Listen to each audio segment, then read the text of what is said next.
We start with the Deputy Republican Whip, Vice Chair of the Joint Economic Committee, someone that is supporting the debt deal and will be voting yes. Kevin Brady, Republican from Texas, joins us on the Scott Hennen Show on the Common Sense Club. Congressman, thanks for being here. Hey, Scott, thanks for having me again. So the big objection we're hearing from most folks is this just doesn't do enough to fix the problem, the mess that we're in. What would you say to that? Well, I would agree with that. I think we're all hungry for much deeper cuts and much quicker cuts than what we've got. Unfortunately, we've got a Senate and a president that just won't go that way. And I sort of have a simple principle, whether I'm in Congress or when I was in the state legislature in Texas, which is on taxes and spending, if I can cut either, my vote's a yes. And then I'm going right back for more.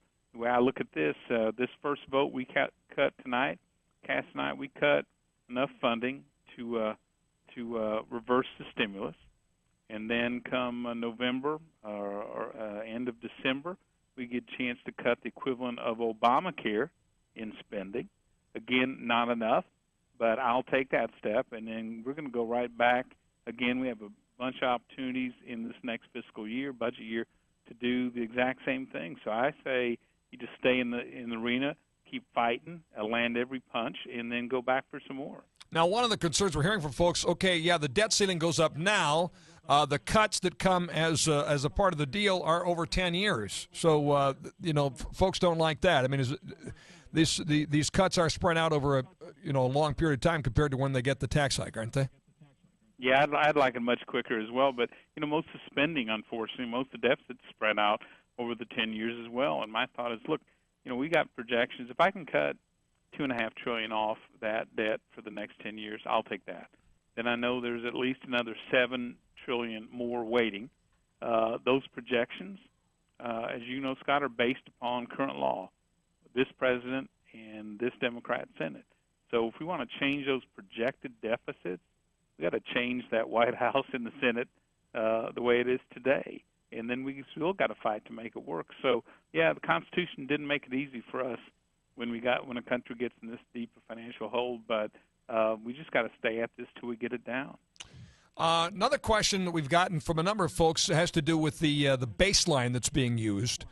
And I know that one of the victories, I think rightfully so for Speaker Boehner and Mitch McConnell and the Tea Party freshman Republican and everybody that's been part of this deal is that Obama and Pelosi and Reid clearly wanted tax hikes as part of the fix. They're not going to get it, so that's good. Although I've heard that the baseline that's being used includes the expiration of the Bush tax hike, so that's in effect a tax hike. And some are saying, well, it'll make it a lot harder for them to raise taxes in this commission because that baseline is already being used. What about that? I mean, does the option remain, for the Bush tax cuts to expire, which would in fact be a tax hike? Well, the answer is yes. The law today says the Bush tax cuts expires. Separate from this debt agreement, separate from the debt ceiling, we are going to have a fight at the end of next year about whether to extend those cuts or not. And the president's made it clear he's going to veto any cuts for people or businesses making over $200,000 a year. He's dead wrong. It'll be terribly damaging to the economy. But that's separate and apart from this. The baseline, I don't agree with the way it's set, but it has to reflect the law as it stands today. Sometimes it's your friend, and sometimes it's not. In this case, it's our friend because, one, it makes it almost impossible for that joint committee to recommend tax increases. And secondly, the stopper is our House. We've made it. Have we made it clear to everyone in the world yet? We're not voting for tax increases, and that's not going to happen whether it's today, November, or next February. And at the end of the year, when those Bush tax cuts expire, we're not voting for tax increases, period. So I think that issue, the president has lost completely, and so is Senate Democrats on that. Yeah, that's a good point because essentially anything this commission ultimately votes on has got to be approved by the Congress anyway. So worst case scenario, this commission goes rogue, then you got a way to go thumbs down, and then they don't get their debt limit increase, and we're back at this same battle by the end of the year, right? Yeah, And and I want this battle. And the truth is, if the committee, presents tax increases, or the president doesn't get a debt ceiling increase, how tough a vote is that? I mean, we oppose both, frankly. And so, yeah, I just don't see that as there isn't 0.1% chance that happens. By the way, let's talk a little bit about the balanced budget amendment and what's required there. As I understand this, correct me if I'm wrong, phase one right away says, okay, we're going to up the debt ceiling by just about $1 trillion, and we're going to have the same amount of cuts. Number two, Yep. We got this commission that's going to look at cuts from $1.2 to $1.5 trillion, and we'll give you more in an increase in the debt limit if, in fact, a balanced budget amendment gets sent to the states, right? Yes, that's it.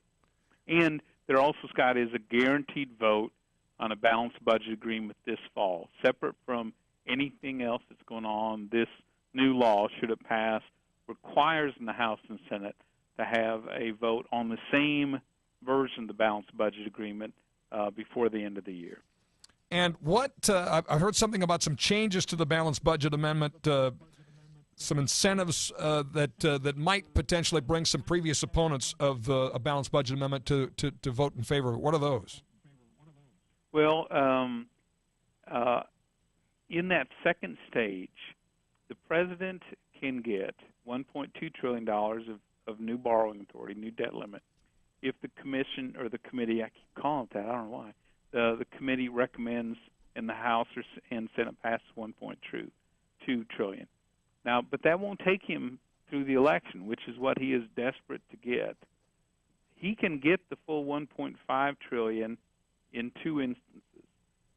The House and Senate pass $1.5 trillion in cuts, or we pass 1.2 and send a balanced budget amendment to the states.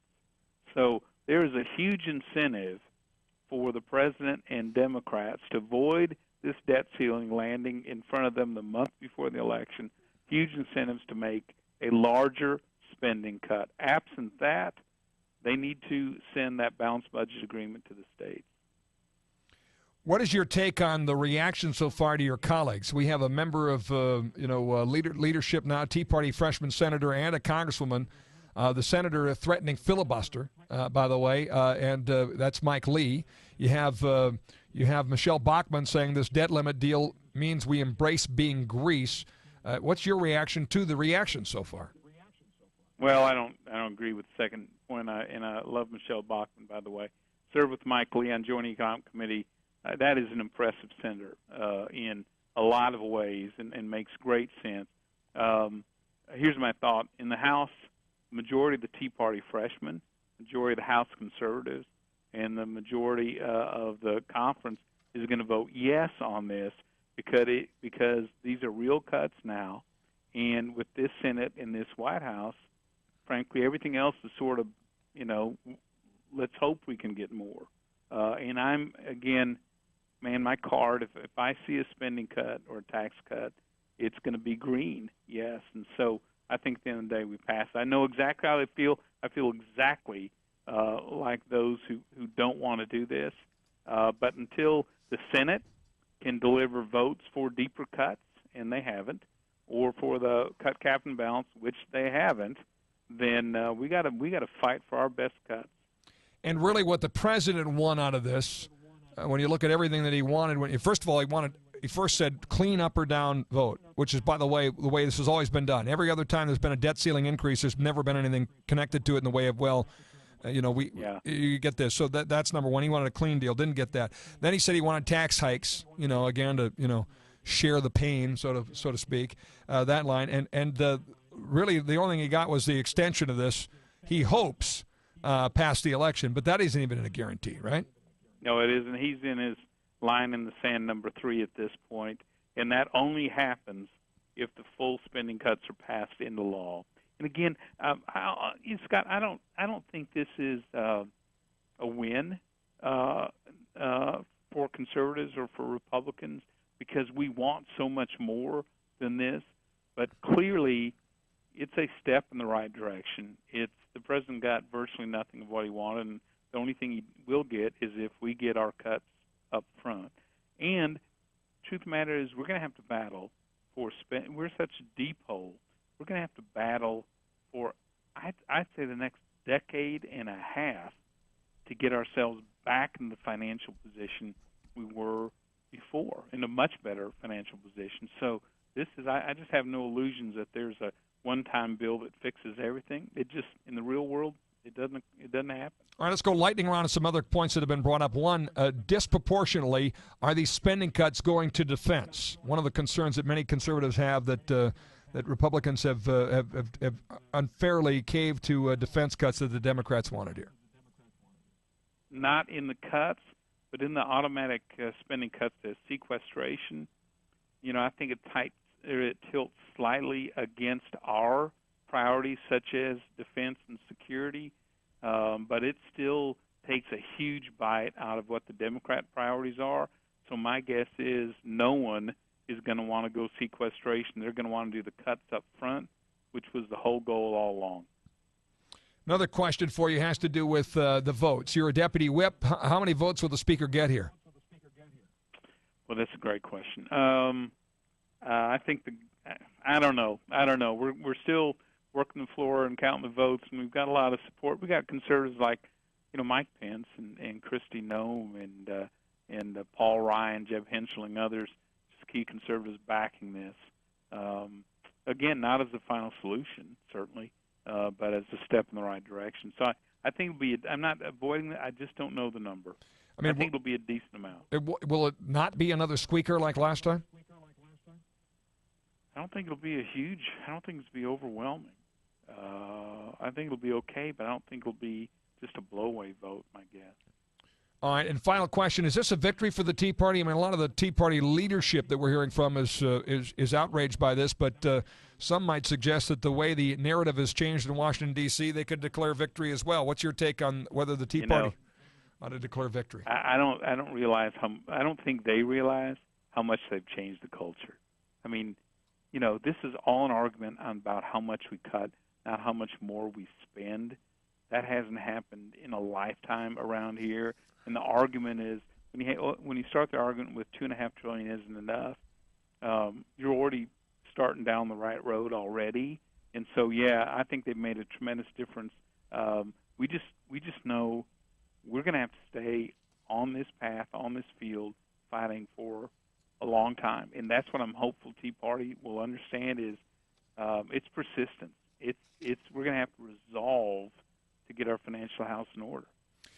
Congressman Kevin Brady, our guest, a member of the Republican leadership, Deputy Republican Whip, Vice Chair of the Joint Economic Committee, on why he supports this debt deal. We'll be voting yes. Congressman, thanks for the time. We appreciate it.